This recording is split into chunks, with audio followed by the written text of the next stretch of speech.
They always ask about the first one. 45 years later, and that's still what people want to know. What was it like, your first kill? They say it like I won something. I was 22 years old when I joined the Air Service in 1917.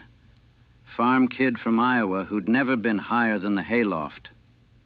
But I'd read about the aces, the Knights of the Sky, they called them. Rickenbacker, Luke, Loughbury. Clean fights, honorable combat, nothing like the mud and wire and gas down below. That's what they told us anyway. That flying was different, civilized.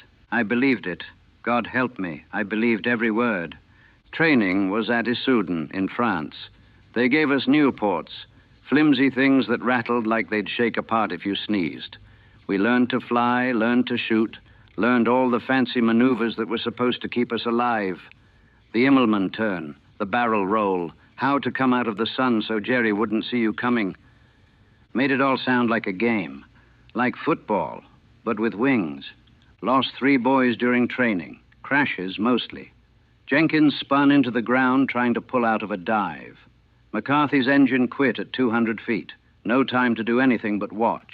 Sanders just disappeared one day on a solo flight. Never found him. We didn't talk about it much. Told ourselves that was just bad luck, bad flying. Wouldn't happen to us. We were too good, too careful. I got assigned to the 27th Aero Squadron in March of 1918. Our aerodrome was near Chateau Thierry. We flew patrols over the lines, escorted observation planes, looked for German fighters. Most days you didn't see anything but clouds and the cratered wasteland below. I flew 19 patrols before I saw my first German plane up close. 19 times up, 19 times back down. Started thinking maybe I'd get through the whole war without having to, without having to find out what I was really made of. Then came April 17th, 1918. Morning briefing. Captain Morris said we'd be escorting some observation planes over the Marne sector. 2-seater de Havillands doing reconnaissance. Our job was to keep Jerry off them while they took their pictures. Probably won't see action, Morris said. German air activity's been light this week. 6 of us took off around 0800 hours. Me, Lieutenant Peterson, and 4 others. Peterson was my flight leader. 24 years old, 5 confirmed kills. Seemed ancient to me. Seemed like he knew everything. The morning was clear, beautiful even if you didn't look down. Up there at 8,000 feet, you could almost forget there was a war. Just blue sky and white clouds and the sun on your wings. The observation planes were below us, droning along at maybe 5,000 feet. Doing their work, cameras clicking away at the German positions. We circled above them like shepherd dogs watching sheep. That's when Peterson waggled his wings. The signal. I looked where he was pointing and saw them. 3 dots coming from the east, maybe 1,000 feet above us. German planes. Fokker D-7 is, if I had to guess. Best fighters they had. My mouth went dry. My hands started sweating inside my gloves. All that training, all those practice runs, suddenly my mind was blank. Couldn't remember a damn thing. Peterson fired a flare. Green, engage. He climbed toward them and we followed. The Germans saw us coming and spread out. They knew what they were doing. You could tell from how they moved. Smooth, practiced. These weren't green pilots like me. The fight started fast. Peterson went after the lead German. 2 others from our flight followed. The remaining German, later I learned his name was Lieutenant Müller, Iron Cross recipient, 8 confirmed victories. He banked hard and came around toward me. Toward me specifically, like he'd picked me out. Maybe he could tell I was new. Maybe experienced pilots can sense that somehow. Like a wolf picking the weakest elk from the herd. He came in from my right, nose pointed straight at me. I could see the black crosses on his wings, could see the flashes from his machine guns. Tracers went past my head. That's what finally broke the paralysis. Those little streaks of light that meant bullets. That meant death. I yanked the stick back and to the left. The Newport responded. Beautiful little plane, whatever else you can say about it. Pulled up and rolled, and suddenly he was behind me instead of in front. Wrong place to be. Exactly where he wanted me. This was it. This was how I'd die. He was on my tail, and I was panicking. Really panicking. All the training just gone. I was yanking the stick around, diving, climbing, no plan at all. Just trying not to die. Bullets kept coming. I could hear them hitting my plane. This terrible ripping sound. Canvas tearing. Wood splintering. Any second one would hit me, or hit the engine, or hit the fuel tank, and I'd go up like a torch. And I'd seen that happen during training. Watched a plane catch fire at 3,000 feet. Watched the pilot try to get out, but the flames were too fast. Watched him burn. I wasn't going to burn. I wasn't. Something clicked. Maybe survival instinct. Maybe muscle memory from training finally kicked in. I stopped panicking and started flying. Cut the throttle, hard rudder. The Newport slewed sideways in the air. A slip, they called it. Dangerous as hell, but it worked. The German overshot me, flashed past maybe 30 feet away, close enough I could see his face behind his goggles. He looked young. Younger than me, maybe. Now he was in front. Now the positions were reversed. I pushed the throttle forward, pulled up behind him, lined up the shot. He was trying to turn to get away, but I stayed with him. My hands weren't shaking anymore. Everything was very calm, very clear. The ring sight centered on his fuselage, right there, right in the middle of the iron cross painted on his tail. I squeezed the trigger. The Vickers guns opened up. I could see my tracers hitting him, saw fabric ripping, saw pieces flying off his plane. I kept firing, kept holding the trigger down even when I should have stopped, should have let up. Smoke started pouring from his engine. Black, thick smoke. Then orange flame licking back along the cowling. He was burning. I'd set him on fire. He went into a spin. The Fokker fell away, trailing smoke and flame, turning over and over. I followed him down. I don't know why. Maybe to confirm the kill. Maybe because I couldn't look away. He fell for maybe 30 seconds. Seemed longer. Seemed like forever. I kept waiting for him to jump. We didn't have parachutes. High command said they'd make pilots abandon their planes too easily. But I kept waiting anyway. Hoping maybe, though I couldn't have said why. He didn't jump. Maybe he couldn't. Maybe he was already dead. Maybe he chose to stay with his plane. He hit the ground somewhere near Belleau Wood. I saw the impact, saw the explosion of flame and dirt. Then he was gone. Just gone. A man who'd been alive 30 seconds ago, who'd probably eaten breakfast that morning, who maybe had a girl somewhere writing him letters, who'd killed 8 other pilots and earned an Iron Cross, gone. I pulled up, looked around. The rest of the fight had broken off. The other German planes were retreating. The observation planes were still there, still doing their job, unharmed. We'd won. I'd won. I'd gotten my first kill. Peterson came up alongside me, gave me a thumbs up through his windscreen. Big smile on his face. He was proud of me. I tried to smile back. Couldn't quite manage it. We flew back to the aerodrome, landed. The mechanics counted the bullet holes in my plane. 14. 14 times I should have died. Lucky, they said. Very lucky. I didn't feel lucky. They threw a little celebration that night. Nothing fancy. We weren't supposed to drink, officially, but somebody always had wine stashed somewhere. They poured me a glass, slapped me on the back, called me an ace in training. First of many, Peterson said. You're a natural. A natural. Natural at killing. I drank the wine, smiled, accepted their congratulations. Played the part. But I kept seeing it. The spin, the flames, the impact. That night, I couldn't sleep. Every time I closed my eyes, I was back there watching him fall. I'd get up, walk around, try to think about something else. Didn't work. Morning came, and we had another patrol scheduled.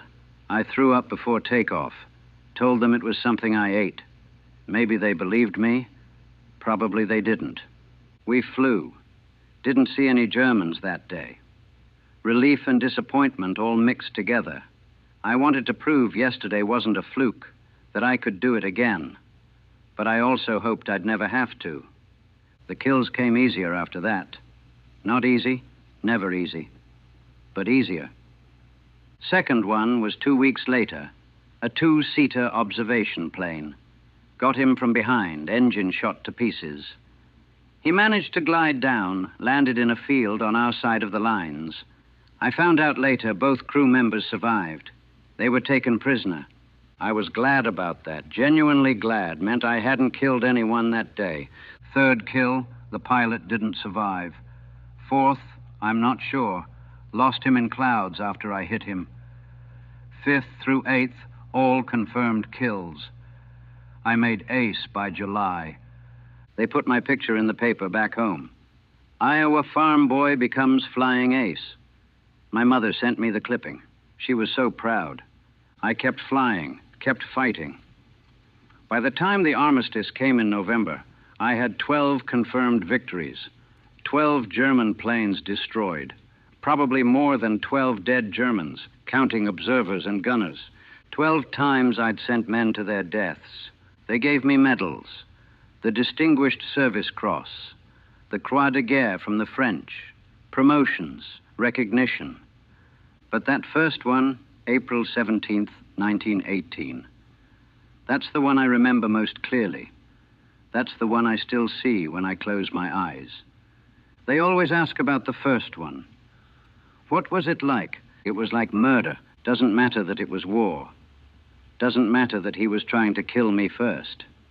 Doesn't matter that I was following orders, doing my duty, defending my country and my squadron and those observation planes below us.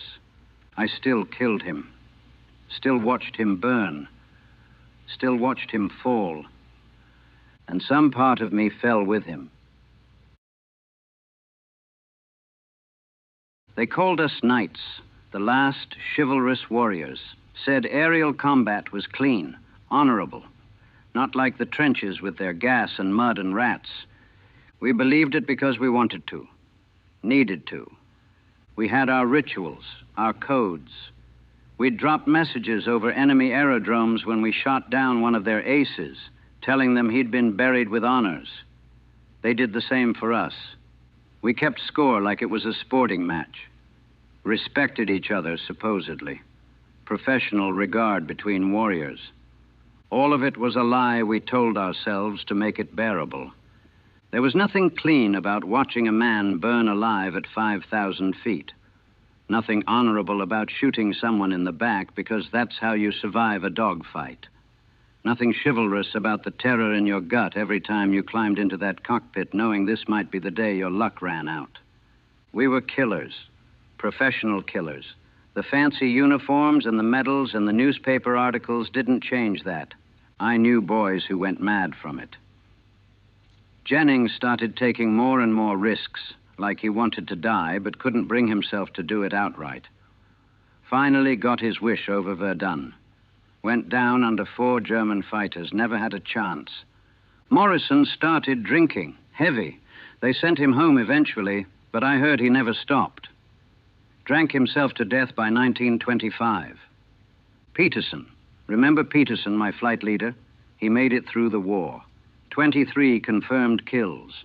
They wanted him to do speaking tours, recruitment drives. He shot himself instead. January 1919, 2 months after the armistice. Left a note that said he couldn't stand the quiet. I understood that. The silence after the war was worse than the noise during it. We'd been flying every day, sometimes twice a day, living on adrenaline and fear and the desperate need to prove we were good enough, brave enough, lucky enough. Then suddenly it stopped. No more patrols. No more kills. No more purpose. What do you do with yourself when the only thing you've gotten good at is killing, and suddenly you're not supposed to do that anymore? They tried to keep us together, the survivors. Had reunions, commemorations. We'd drink and tell stories and laugh about old times. But it was hollow. We were pretending again, just like during the war. None of us talked about what it was really like, about the fear, about the kills that didn't feel heroic at all, about the faces we still saw, about that first one. Because admitting it was murder, even justified, necessary murder, would mean admitting we were murderers. And we couldn't do that. Couldn't look that straight in the eye and keep living. So we played our parts, war heroes, flying aces, knights of the sky. And we kept the truth locked away where no one could see it. Where maybe we wouldn't have to see it either. But it was still there. Still is. 45 years later, and I still see him fall. Still see the flames. Still hear the impact. The first one stays with you. They all do. I came home in February 1919. They gave me a parade. The whole town turned out. Marching band, speeches, the mayor shaking my hand, girls throwing flowers, my mother crying happy tears. I was a hero. That's what they told me. I didn't feel like a hero. I felt like a fraud. They wanted stories. Everyone did. Tell us about the dogfights. Tell us about shooting down Germans. Tell us what it was like to fly. I learned to give them what they wanted. Sanitized versions. Adventures, not atrocities. Made it sound exciting, dangerous in a thrilling way. Left out the terror. Left out the killing. Left out the burning. Left out everything that mattered. I tried different things after the war. Worked for an aircraft company for a while. Couldn't stand it. The planes were everywhere, reminding me. Tried barnstorming, flying at county fairs. That was worse. Made a circus act out of what had been life and death. Eventually, I came back to Iowa. Ran my father's farm after he died. Got married. Had kids. Lived what looked from the outside like a normal, quiet life. But I never flew again. Not once in 45 years. People found that strange. You were an ace, they'd say. Don't you miss it? How could I explain? That every time I saw a plane, I saw him falling. That the sound of an engine made my hands shake. That I'd given up the one thing I'd been truly good at because I couldn't separate the flying from the killing. My son wanted to join the Air Force. This was in 42, after Pearl Harbor.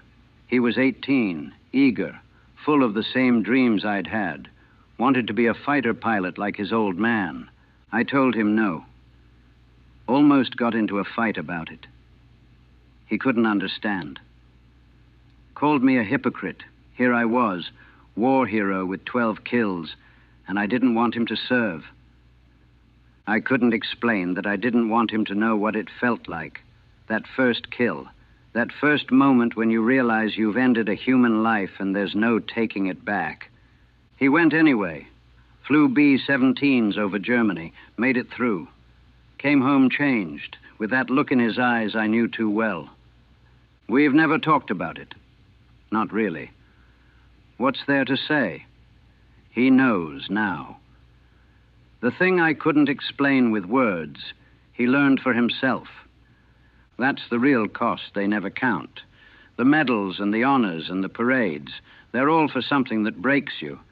You can't be good at killing without losing something essential, some piece of yourself that can't be replaced. And I'm 70 years old now. That boy who climbed into a Newport in 1918 is as distant as the moon. Sometimes I can barely remember him, what he thought, what he felt, what he hoped for. But I remember April 17th, 1918. I remember every detail, the clear sky, the altitude, the way his plane fell, the impact. I remember the first one, Because that's when I learned what I really was, what the war made me. And once you learn that, you can't forget it. You never come back.